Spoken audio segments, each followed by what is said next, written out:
Welcome to the Catholic University of America, and welcome to our conference on the 120th anniversary of Rerum Novarum, Catholic Church, labor, and the new things of the modern world. My name is Stephen Schneck. I'm the director of the Institute for Policy Research and Catholic Studies here at the university. And the Institute is the host of today's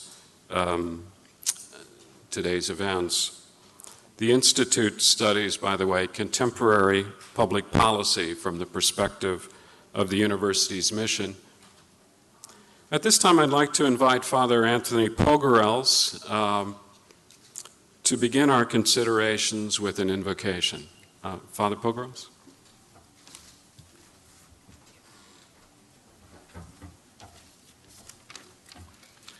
Let us pray.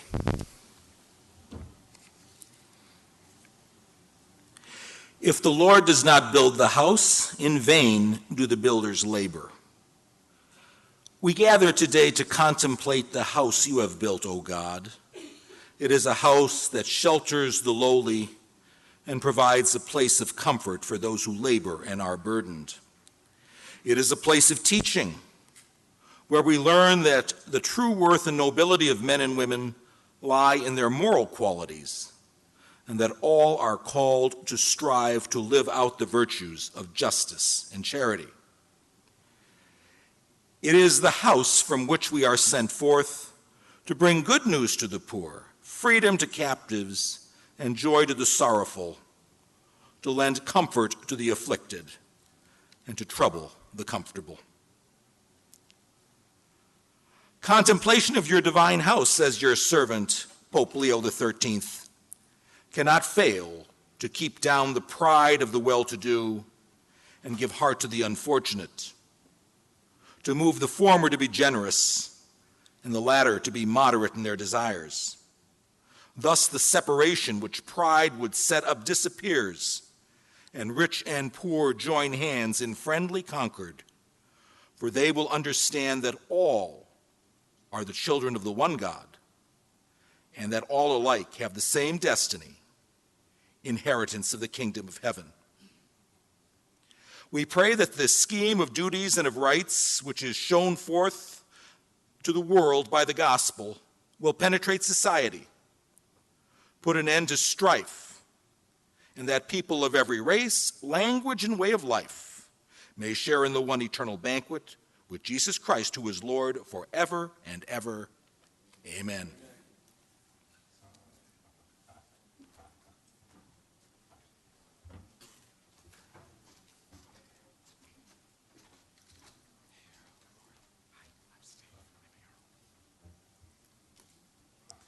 Thank you, Father Pogorels. This conference has the privilege of being part of this university's inaugural year celebration of our new president, Mr. John Garvey. As many of you know, this inaugural year has been an amazing one here on campus.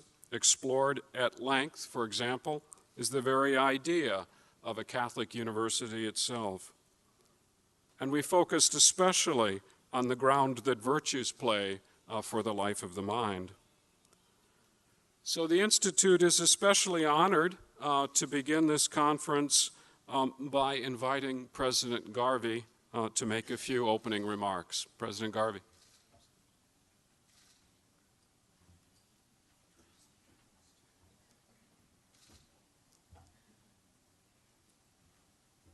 Good morning to all of you, and welcome to Catholic University. We're grateful for the presence of so many distinguished participants today and tomorrow, and appreciative of the efforts that Steve Schneck has given in putting this together. So I hope you enjoy the next couple of days. We're talking today and tomorrow about Rerum Novarum, a title that means of new things. And when Pope Leo XIII wrote the encyclical in 1891, the Church was standing on the edge of a new age. The modern world offered a lot of good things. Advances in science and technology promised more wealth and a better future. developments in medicine and in economics pointed to better ways of living and working. There was a new faith in the capacity of reason to overcome cultural barriers. New movements in philosophy challenged the classical understanding of morality. A new stress on the material in science and philosophy pushed the soul to the periphery, and modern advances crowded out the ethical reflection that was needed for their proper use. So it was in this world that Rerum Novarum spoke to us. I think, aware of our new enthusiasms, Pope Leo XIII wrote that materialism by itself invites manipulation and abuse. His encyclical attempted to put the material world in its proper context in service to the soul. This, our moment in American history, is not just an anniversary. I think it's a good occasion for reviving this important text. Many of the problems that concern Pope Leo are problems that persist today. In the last few years, we've seen what can happen when the effort to acquire wealth proceeds without the superintendence of conscience. We've been taught anew how important character is for civilization. There's much to be said about this great and controversial encyclical. At this conference, we'll review the history of its reception and its relevance for questions of the moment. We'll hear arguments for why it might be relevant for policymaking. I'd like to draw attention to just one theme that I have found particularly striking in rereading it. As Steve said, we've spent the past semester at the Catholic University of America discussing the virtues. As an institution, we want to teach our students not only how to flourish in their intellectual lives and their professional pursuits, but how to live well. This means, above all things, that they should grow in virtue during their time as students at the Catholic University of America. And Rerum Novarum stresses this point.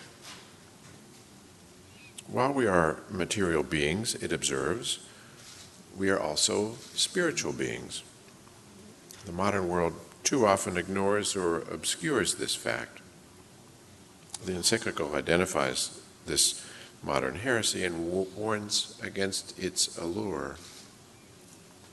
We're more than dollars and cents, profit and loss, and this is why Matthew's Gospel asks us, what will it profit a man if he gains the whole world and forfeits his soul? Joseph Conrad's novel, The Heart of Darkness, was written about 8 years after the publication of Rerum Novarum. I don't know if you've read it lately, but you may recall that Mr. Kurtz, who's its central character, is an ivory trader and a greedy man. He makes himself a god among the people that he exploits for economic gain. His good is acquisition, his virtues are greed and efficiency. But near the end of the book, he expires saying, the horror, and it seems to be a kind of concluding reflection on his life's actions. Conrad reminds us what happens when economic gain becomes life's purpose. A heart of darkness can't be illumined by money or things. They only reflect light. They don't cast it. At the end of his life, Kurtz realized that he had nothing. What matters is not what we possess, but how we're disposed toward our possessions. Do we use them to serve our brothers and sisters, or do we allow them to enslave us? Do they help us to grow in virtue, in grace, or do they give us Conrad's heart of darkness? Rerum Novarum likewise exhorts us to remember that our true end is not the acquisition of things. Money, assets, position will all pass away, but our souls, it says, will endure. This is why we must see ourselves and one another as God sees us. Here's what the encyclical says. From contemplation of this divine model, it is more easy to understand that the true worth and nobility of man lie in his moral qualities, that is, in virtue. We should also see that our material differences don't count for much between us. The things that separate us economically should not separate us morally. Rerum Novarum says that virtue is the common inheritance of man, equally within the reach of high and low, rich and poor, and that virtue and virtue alone, wherever found, will be followed by the rewards of everlasting happiness. This is how God sees us. It's how we must see ourselves and one another. Employer and employee, CEO and janitor, financial master and underprivileged teenager must be bound in fairness and in Christian friendship. Rerum Novarum puts this point eloquently too. If Christian precepts prevail, it says, the respective classes will not only be united in the bonds of friendship, but also in those of brotherly love, for they will understand and feel that all men are children of the same common Father, who is God. Our discussions about virtue this semester have disclosed, I hope, that virtue is not something we acquire alone as individuals. It is a communal effort. We need one another to live the good life. And Rerum Novarum recognizes this feature of the virtues of the virtuous life as well. It says that the wealthy need the poor as much as the poor need the wealthy. Employer and employee, as much as employers need employees as much as employees need their employers, because growth in virtue is the purpose of human life, and this is, as I said, a collective undertaking. As Christians in the modern world navigate this difficult question of wealth distribution and class relations and fair wages, they must do so remembering that they are all friends in Christ. The rules of the economic game, Rerum Novarum reminds us, must always be infused with this charity. So thank you all for your attendance here. I do hope you enjoy the program, and I look forward to participating more myself. Thank you.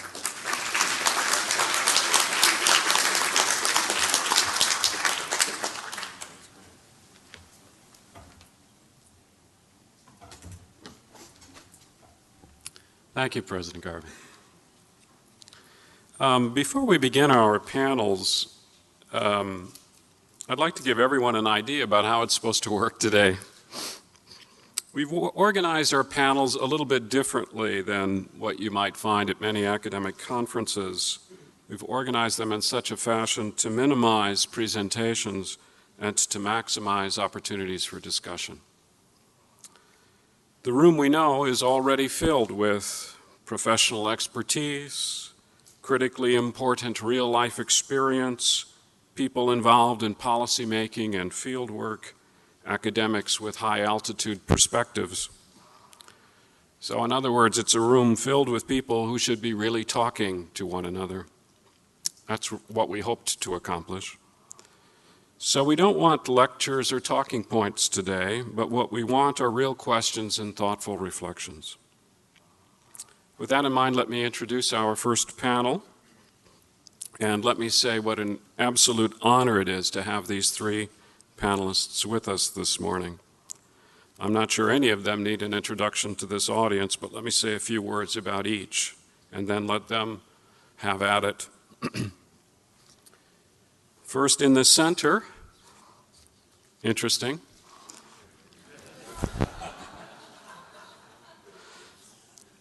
is Mr. E.J. Dionne Jr., well-known Washington Post columnist, senior fellow in governance studies at the Brookings Institute, and university professor for the Foundations of Democracy and Culture at Georgetown University.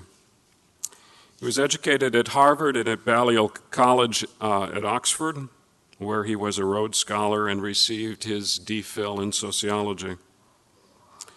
Most in this room know him well for his political commentary in various Catholic sources, including the magazine Commonweal.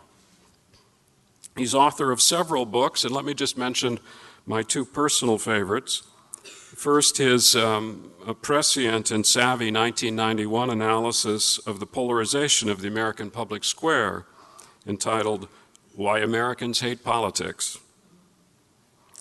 And then his most recent book, Sold Out, Reclaiming Faith in Politics After the Religious Right, a book that maps how moderates and progressives can succeed in faith-based citizenship. To E.J.'s right, and I mean this geographically, of course, is Harold Meyerson. Meyerson, too, is a weekly columnist for the Washington Post. He's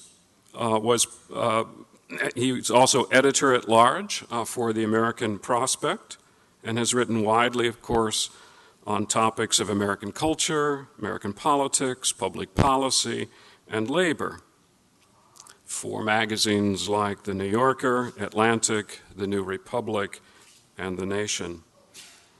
Raised in California, he did his education, though, at Columbia University, then went back to the West Coast, where he built his career covering politics for the Los Angeles Times. Those in the audience from the West Coast may also remember his hosting the hard-hitting radio show Real Politics on what I think is the best public radio in the Los Angeles area, KCRW. And then finally, at the far left, again geographically, I'm delighted this morning to welcome my oldest friend in Washington, Professor David Walsh.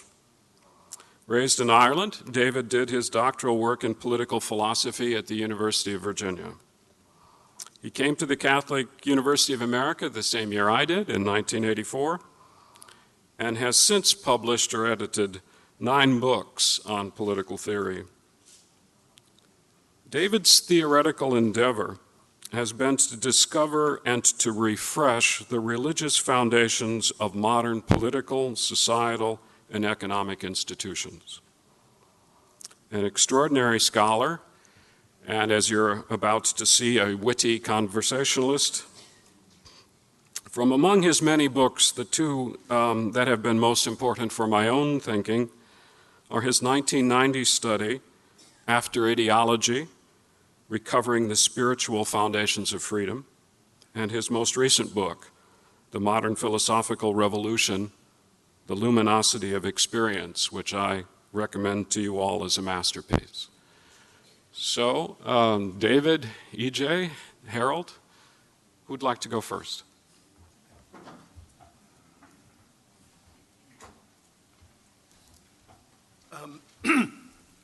Whenever I get such a nice introduction like that, I'm reminded of giving a political talk out of town, and the introduction ended with the words, "And now for the latest dope from Washington, here's E.J. Dionne." So that was so much nicer than that, and I am so grateful. I'm honored to be here at Catholic University, and with my two distinguished panelists. When you said David is witty, of course he's witty. He's from Ireland, and we are very grateful for that. And I want to, Harold is a very old friend of mine. Well, we're old.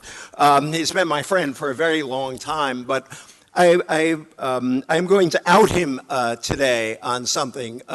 Some of you may know Father Larry Snyder, the president of Catholic Charities, who had a wonderful little book come out called To Think and Act Anew about poverty in America. And at the beginning of the book, he kindly asked me to write a foreword. And I talked about how we Catholics often don't appreciate Catholic social thought either as much as we should, or as much as some of our non-Catholic friends do. And I tell the story first of a Southern Baptist friend who teaches at Wake Forest University and loves nothing better than to introduce her mostly Baptist students to Catholic social thought, because she thinks there is nothing quite like it in the Christian tradition. But then I also refer to a Jewish friend who is not often given to reading religious documents, who came up to me one day and spoke of how much he loved Pope Benedict's recent encyclical and how he felt it was one of the best responses to the financial crisis that he had seen anywhere. I can now reveal that that friend is Harold Meyerson, so he is a perfect member of this panel. I also want to acknowledge, where's Jerry Shea from the Labor Moon? I saw, there he is. Almost everything I believe on this subject comes from the fact that I grew up as a Catholic in Fall River, Massachusetts. And Jerry Shea is also a Catholic from Fall River, Massachusetts, and our moms were actually friends back in Fall River, so it's really good to see you.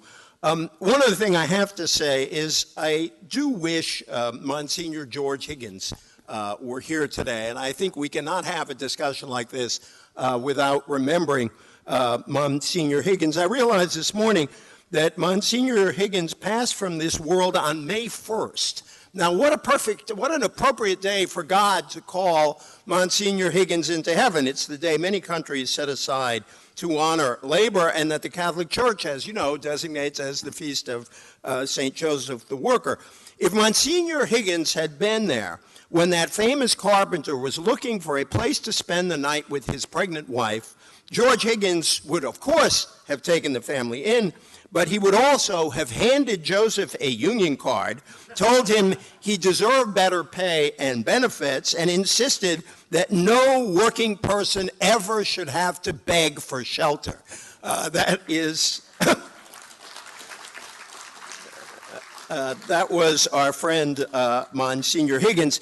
And just to note that he spent decades sort of saying that preachers shouldn't just exhort people to do the right thing. Religious institutions, including the Roman Catholic Church, ought to do the right thing where workers' demands for fair pay and union recognition are concerned. Monsignor Higgins once said, "These men and women mop the floors of Catholic schools, work in Catholic hospital kitchens, and perform other sometimes menial tasks in various institutions. They have not volunteered to serve the church for less than proportionate compensation." And so God bless Monsignor Higgins, and we all, I think, remember him fondly today. Rerum Novarum was a revolutionary document, and it has guided the church and opened the way for so much more reflection in the 100 years in which since it was first issued. I want to report that as a professor at Georgetown, the tradition of Rerum Novarum is very much alive among students. I had the great pleasure last week of being one of the two judges of an undergraduate thesis for a student of mine, Victoria Glock Malloy, on Catholicism and social welfare. And to know that someone, Victoria must be 21, 22 years old, immersed herself in Rerum Novarum and the broad Catholic social teaching of the Church was very exciting for me. And I said, I personally have to give you a good grade because you've done an enormous amount of research for a talk I have to do next week at Catholic University. Fortunately, my view wasn't biased. My partner in judging this also thought it was a wonderful thesis. And what I want to do here is just do a couple of quick things. I want to put a couple of thoughts from Rerum Novarum on the table. And then sort of talk briefly about what it's done for the church in the United States. I want to, if you have to talk about George Higgins, you also have to talk about John Ryan in our Catholic tradition. And it's important to see Rerum Novarum as coming, if you will, from what you might see as both conservative and progressive roots. I think it's often the case in Catholic social thought that Catholicism hits modernity from the right and the left at the same time, because the very parts of Pope Leo XIII's teaching that make some of us who are liberal Catholics a little nervous. Remember, he was the Pope who condemned Americanism as a heresy. The parts that make us nervous on that side, the condemnation of liberalism, often also led to a condemnation of what was seen then as economic liberalism, which is the unfettered market. And Rerum Novarum kind of reflects this essential critique of materialism from a spiritual point of view. And if you critique materialism from a spiritual point of view, you almost always go at it from the right and the left. Pope Leo wrote, just a couple of thoughts, when necessity has been supplied and position fairly considered, it is a duty to give the indigent out of what is left over. It is a duty not of justice, except in extreme cases, but of Christian charity, a duty which is not enforced by human law, but the laws and judgment of men must give place to the laws and judgment of Christ, the true God, who in many ways urges his followers the practice of almsgiving. Whenever the general interest of any particular class suffers or is threatened with evils which can in no other way be met, public authority must step in to meet them. When there is a question of protecting the rights of individuals, the poor and helpless have a claim to special consideration. Think of how that has reverberated through Catholic social thought all the way to our day in the preferential option for the poor. The richer population have many ways of protecting themselves. I will not go into a discourse on listing all those ways, but we know, and stand less in need of help from the state. Those who are badly off have no resources of their own to fall back upon and must chiefly rely upon assistance of the state. I hope someone gets up in Congress in the next couple of months during these budget debates and quotes that. And then just one more. Rights must be religiously respected wherever they exist, and it is the duty of the public authority to prevent and punish injury and to protect everyone in the possession of his own. Still, when there is a question of defending the rights of individuals, the poor and badly off, again, have special claim. Now, this encyclical had a powerful effect in the United States. It unleashed intellectual creativity and social activism, and it especially inspired John Ryan, a young priest influenced by the populist movement here, who used Rerum Novarum's mandate to develop what became the inspiring social doctrine embodied in his first book, A Living Wage, published in 1906. In some ways, it's Pope Leo meets William Jennings Bryan. Lou Daly, who wrote a wonderful book some of you may know called God's Economy, has argued that A Living Wage really was, and Catholic social thought, was at the heart of the creation of the New Deal. He said of the living wage, the moral worth of the person as measured by his intrinsic and equally God-given faculties of reason, self-improvement, and the love of God. This is at the heart of Catholic social teaching, the moral worth of every individual human being. Here's what Daly wrote about Ryan.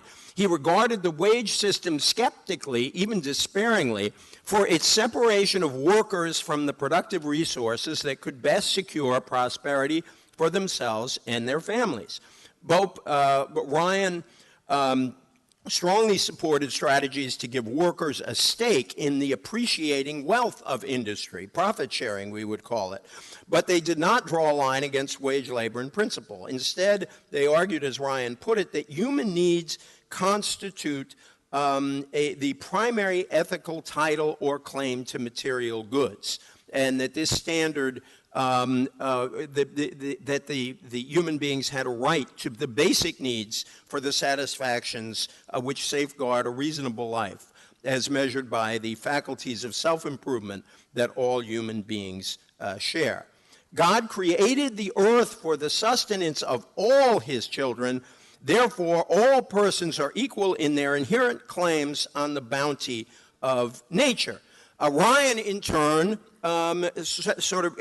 inspired our bishops to issue one of the most extraordinary social documents in our history, the 1919 Program for Social Reconstruction, which, appropriately enough, was issued on Abraham Lincoln's birthday.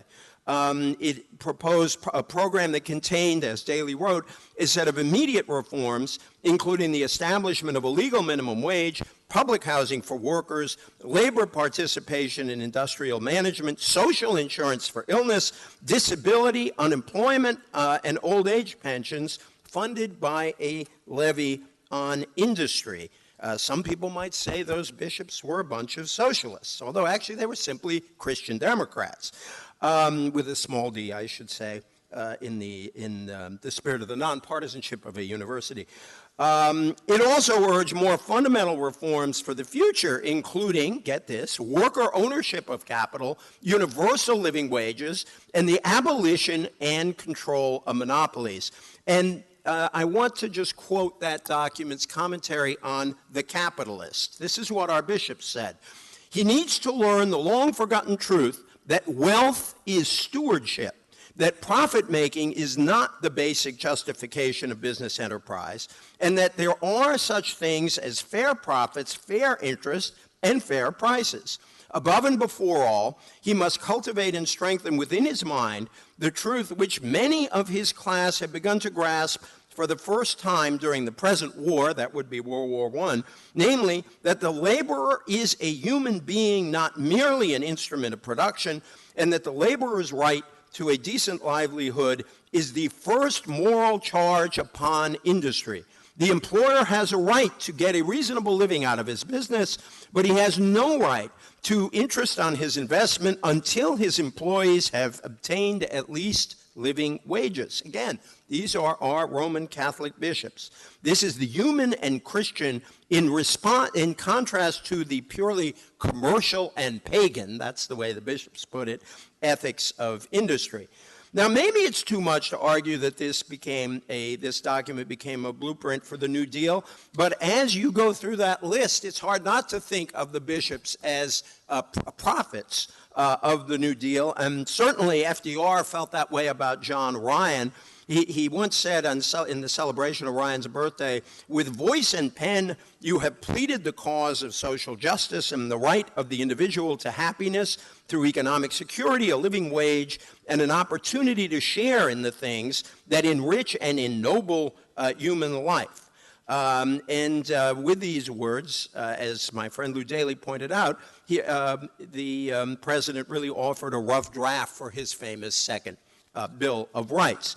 Now, because we're going to go on all day about some of the fruits of Rerum Novarum, I'm just going to jump over them briefly.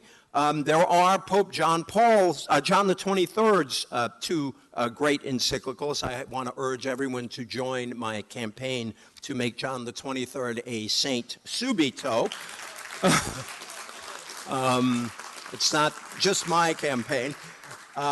I've gone back and read Pacem in Terris and Mater et Magistra, and they are extraordinary documents. And many of you remember Bill Buckley, his magazine was a bit upset by Mater et Magistra and ran a famous little editorial comment, Mater si, Magistra no, in the National Review. There is Paul VI, built on this with Populorum Progressio, and of course John Paul II, who was beatified on Sunday. We remember as a labor pope. Laboram exercens really is so much in this tradition. And of course, there was Centesimus Annus. And I just want to say, how can Mike Novak and I both love Centesimus Annus? Mike Novak is a dear friend, and I once acknowledged him in a book saying that Mike persuaded me to many of the views I now hold, which in many cases are views Mike now rejects. But I actually love Mike's book, The Catholic Ethic and the Spirit of Capitalism, even though I have some disagreements with it, because I think it's a wonderful history of Catholic social thought. And I thought John Paul II, in that encyclical, really laid out what should be a productive argument among Catholics and Christians. I always read that as encyclical as saying you can be more or less on the conservative side of things, provided you understand the imperative of a social safety net and of putting a priority on the poor. Or you can be a social democrat, a democratic socialist, a New Deal liberal, provided you accept that there are limits on the state, on state power, and on the state's authority. And so paradoxically, John Paul II, who is often seen as laying down the law on so many questions, in this case, I think really invited us within the Catholic tradition to a very broad debate with certain commitments at their heart. So we meet today in gratitude to Leo. He understood the dignity of work and the worker, the importance of justice in the economic sphere as well as in the sphere of legal equality. We dare not lose the power of Catholic social thought. We dare not forget that the Church has spoken so compellingly, beginning with Leo, about the obligations and the rights of human beings after they are born. Christianity should not be privatized. Yes, Christianity is very much about individual conversion and redemption, but Christianity is also about the redemption of the world. It is about the transformation of the world into a more just, more loving, and more godly place. Leo understood this. The poor and badly off have a special claim to consideration. They still do, and we should still remember. Thank you.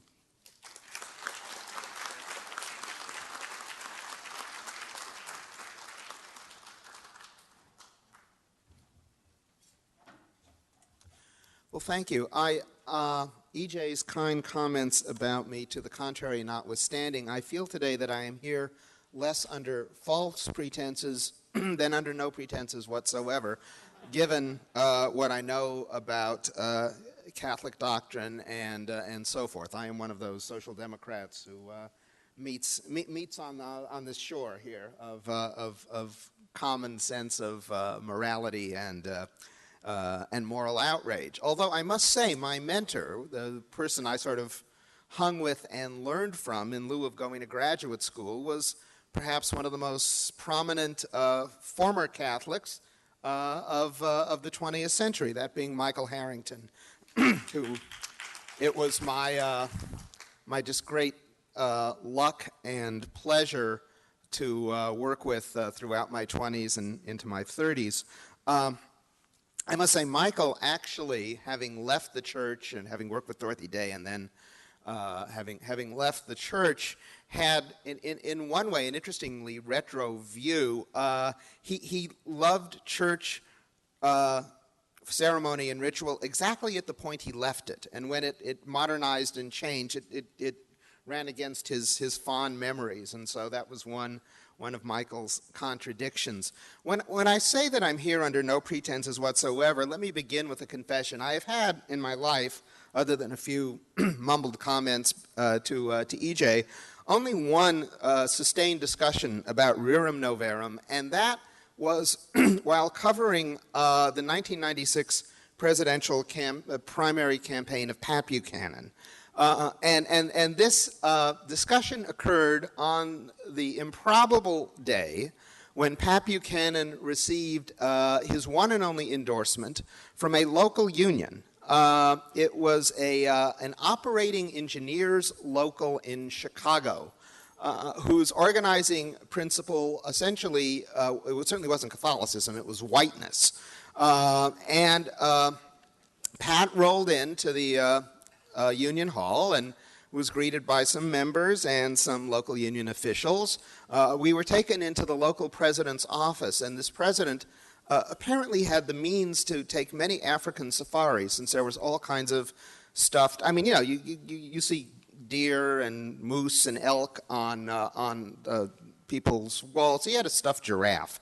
And at this point, Pat started talking about the rights of labor and Rerum Novarum, and I sat there and I engaged with him in what had to be one of the more surreal afternoons, A, of covering politics, and B, of my life. Fortunately, through Michael, through popular culture, in fact, through watching On the Waterfront, I was aware of other Catholic labor traditions. And I want to commend to you a book that came out, it was either last year or the year before, I think it might have been last year, a marvelous little neglected book by a Fordham professor entitled On the Irish Waterfront, which is about it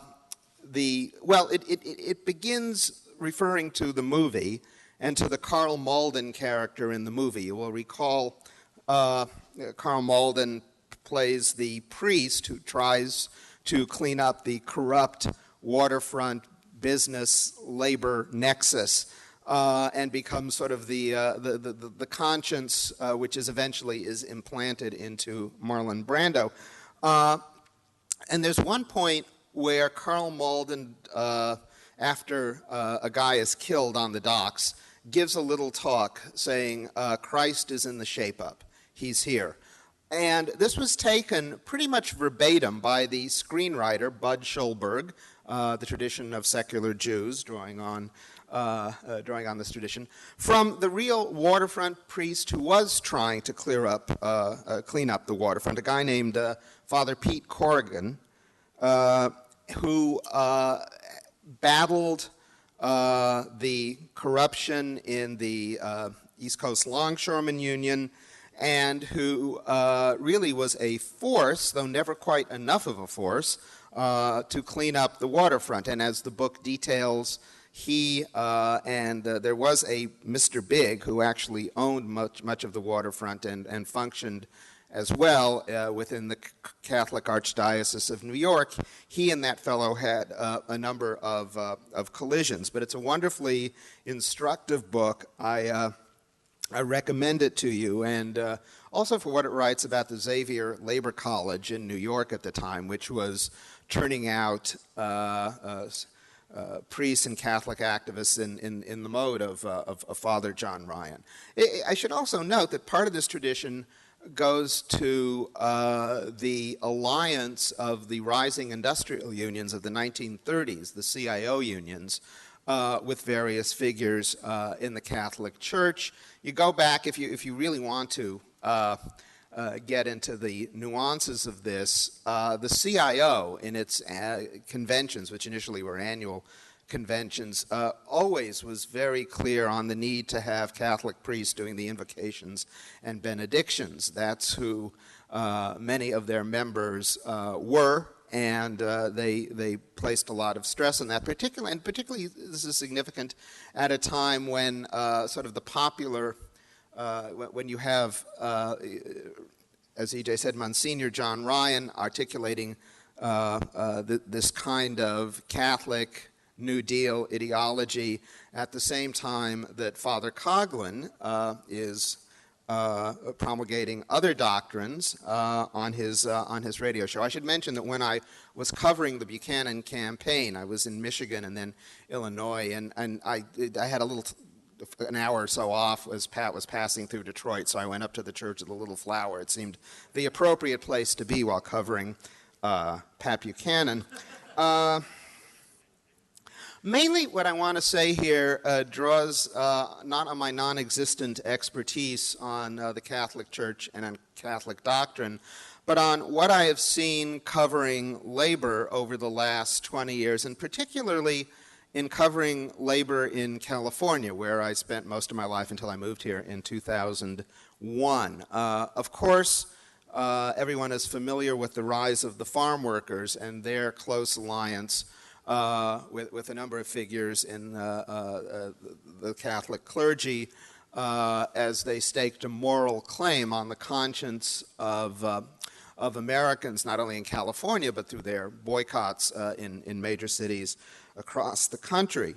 But I think what's significant to realize as you look at the demographic transformation of the United States today, with the rapidly growing Latino population that is, not to oversimplify, basically a rapidly growing Latino working class population, of the levels of activism within the Catholic Church in some of these newer campaigns that I was privileged to see in Los Angeles. Starting in 1990, you begin to get a transformation in California of the labor movement and a renewed sense of mission on, if I may presume to say that, on behalf of a number of figures in the Catholic Church responding to this new labor movement, which in Southern California in particular, you have a generation of Latino activists rising to prominence within that labor movement. In Southern California, the emblematic union for a while for this was the Janitors Union and the Justice for Janitors campaign, which is one of the signal and sadly few successes of labor organizing in the private sector of the past 25 years really, I think, set a tone for politics, Latino politics, and this involvement of the Catholic Church in same in California over the past quarter century. I remember covering a citywide Justice for Janitors strike in Los Angeles in the year 2000. And in a city which does not cotton very well to traffic disruptions, the janitors would march down, in some ways, the main drag of the center of Los Angeles, Wilshire Boulevard, during their demonstrations, and produced a reaction that no one who was familiar at all with Los Angeles would have predicted. Going through Beverly Hills, and you get this immense clash of a spectator audience that is well-heeled, largely white, and traffic disruptors who are not well-heeled and almost entirely Latino.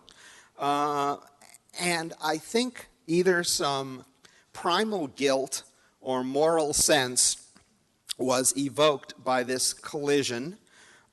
People applauding, a few people in an act of spontaneous redistribution I never expect to see again, actually rushing out and handing them money, which was, I thought, an odd and peculiar, interesting way of approaching issues of social justice. But most remarkably of all, motorists stuck in traffic, not shouting in anger, but getting out and cheering. I don't know if that qualifies as the kind of miracle for which Catholics receive sainthood, but if you're at all familiar with the habits of Los Angeles motorists, I think it should be high on the list. And around this movement, where you had this unchallengeable moral claim of people working hard, not getting paid very much for it, not having benefits, but winning decent pay and decent benefits. And the janitors in Southern California, by the way, not only have won health insurance through this, they've won family health insurance. So this is a considerable achievement. You have the involvement of the Catholic Church.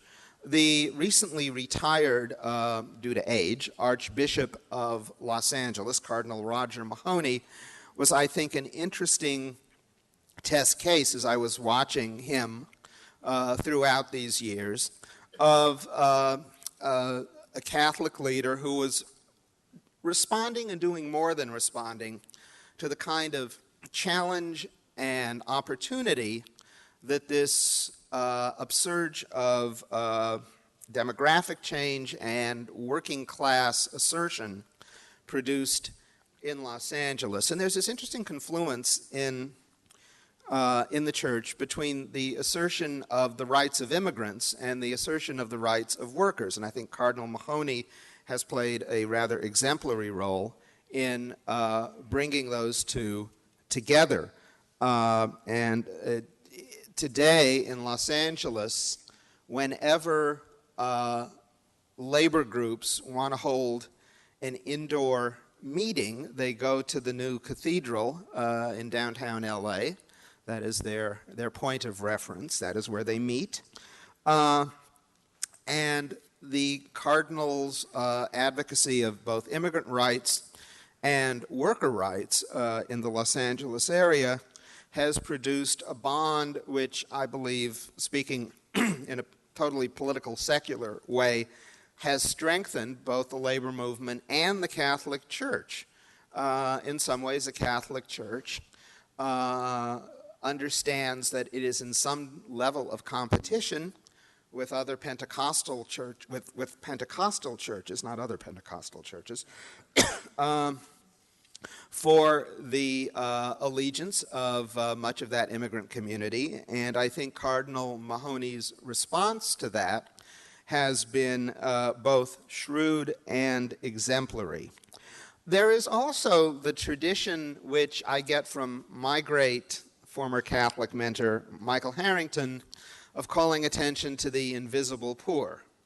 His opening, of course, for his great book, The Other America, about the poor being invisible in modern America. I'm tempted to say I long for an America in which the poor were still invisible, since we have so many of them with us. But this was driven home to me a couple years ago when I was at an organizing campaign I was covering, which may yet start up again. It's very interesting. For the most invisible poor and invisible workers I think I had ever encountered. 40% of the imports into the United States come through the harbor of Los Angeles and Long Beach, two adjacent harbors. And about half of those imports are then trucked to this complex of warehouses about 60 miles away, midway between Los Angeles and San Bernardino in the Ontario-Fontana area. These warehouses are unmarked. They have no signage on them. They are just these big, gray, horizontal buildings that are massive. And you really have no idea what goes on in there. Well, what goes on in there is there are 100,000 almost entirely immigrant workers, warehouse workers, who take the stuff that, that's brought in by the truck directly from China or wherever, and repackage it, and then they are put on trucks to go to Walmart's for a 1,000-mile radius, or Home Depot, or Lowe's. The levels of, talk about a sense of stewardship, the levels of deniability of responsibility for the wages and conditions under which these immigrant workers work is stunning. This is a whole area set up by the logistics people at Walmart. But Walmart does not own any of these warehouses. The warehouses are owned by local realty companies. They are operated by logistics companies. Walmart prefers a logistics company based in London. But I don't mean to single out Walmart. This is virtually every mass marketer in America has a huge complex of warehouses here. The logistics companies, however, do not employ these workers. There are 270 temporary employment agencies in the area. The workers are contingent workers, even though ones I'd interviewed had been at the same warehouse for 10 years. They just shift their nominal employer is shifted on them, I should say, every few months. This renders them ineligible not only for any kind of benefit from an employer, if there were an employer, but many benefits that might be afforded them from the state because of the temporary nature of their employment. And there in these warehouses, which are not air conditioning and where the temperatures outdoor rise routinely to about 100 in the summer, and we don't even want to know what it is indoors, they work in a level, again, of invisibility that is profound. They live in many trailer parks around the area. I was struck when this organizing campaign was going on. I was struck by the fact that, clergy were showing up, but there is actually just 12 miles away at the Pomona colleges a retirement home for some of the more active militant clergy of the past couple of generations, including some who were close to Cesar Chavez in the 60s and 70s and the rise of the farm workers. And they, like everybody else, had been driving by these buildings for years, having no idea what was going on there.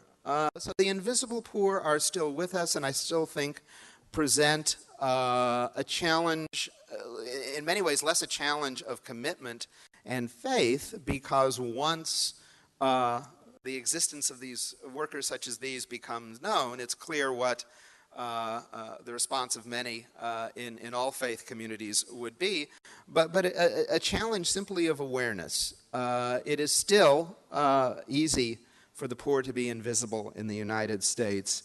That is something that Roger Mahoney understood, and that is an awareness which we have to hope will suffuse his successors, both in California and elsewhere. I will close with a line that a friend of mine, in a speechwriter, himself not Catholic, once wrote. for the political figure for whom he was working, who was Catholic, and he said, "The hand of God did not create humankind to subject it to the invisible hand of the market." So with that, I will hand off to our next speaker.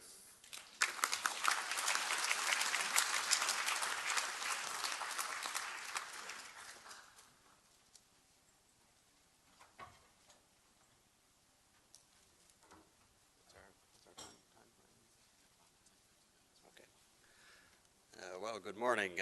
Thank you very much, Steve, for the invitation. Steve mentioned that I had a sense of humor and that I wouldn't mind being, the odd man out here on this occasion. I know Steve likes to keep these events balanced, so I guess 2 against 1 or 3 against 1 seems like a fair balance on these matters.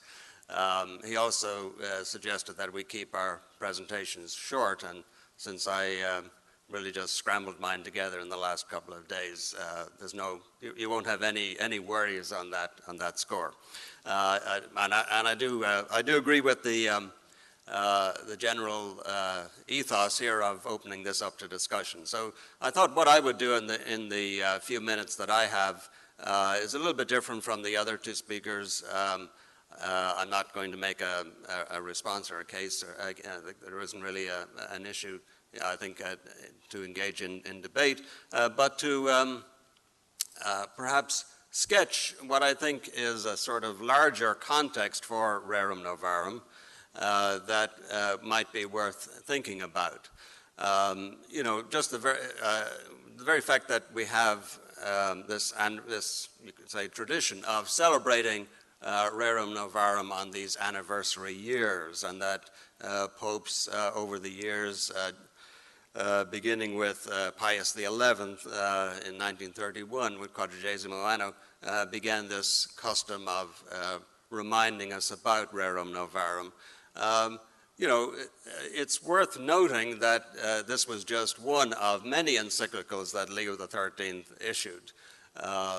He was a fairly prolific writer of encyclicals for all kinds of occasions. And I wonder if he thought very much about the prospect that this would be the one that would stand out. When you write something and put it out there, there's no way of knowing in advance whether this is going to be the thing that makes your name immortal. But obviously, Rerum Novarum was the thing that makes Leo XIII's name immortal. It virtually invented Catholic social teaching. And that's not an incidental aspect to it. I think that if you look back over the other things that he wrote, he had this, I think, extremely strong sense of being on the defensive within a hostile world, a world in which the church was in danger of shrinking to a kind of private entity or a private association. And you get a very strong sense from his other writings that, well, this was something that he sought to argue against, to present a case against, and indeed to establish a new role for the church in the modern world. And this really is the project within which Catholic social teaching has been the most obvious, the most signal success, I think, in the overall area. It, for instance, is in contrast to other encyclicals that Leo XIII issued, dealing with the same general area. I mean, not on the rosary or ecclesiastical questions or the founding of the university or any of these other things which he wrote frequently on, but on political questions, on the nature of liberty, on the Christian foundation of the state, and so on. These are all issues that he addressed fairly extensively in encyclicals, and we no longer reference those writings. So there's something unique about this particular document that elevated it up out of essentially what was a sort of inconclusive struggle that Leo undertook to find a position for the church in the modern world, a position that the world itself was not about to grant, in his view. If you think, for instance, that if you think of, I mean, one of the reasons why he condemned Americanism, which of course was a tricky thing to condemn since nobody was sure what it was, but at least certainly that was Cardinal Gibbons's argument that, you know, there really wasn't any such thing as Americanism, and so there was no point in condemning it. But at any rate, he felt compelled to do that sort of thing because Americanism represented this alternative ethos of the world in which he found himself, a world in which the term liberal and liberal state meant hostility to the church. It meant hostility to Christianity. It meant hostility to the moral authority of the church and everything else. An aggressively anti-clerical, secularist ethos seemed to be the one that, you know, drawn ultimately from the kind of events of the French Revolution and its aftermath in the 19th century. These are all things that Leo was convinced shaped and defined the world in which he found himself. And so we have these other encyclicals that attempt to grapple with the larger question of where the modern world is and what its political framework is. Within that, you could say, fairly diffuse struggle that he undertook, Rerum Novarum emerges then as the one document that stands out and that has an enduring value and that's celebrated in anniversaries and everything else. And you know, it's worthwhile to ask ourselves, why indeed does this one document manage to accomplish that task?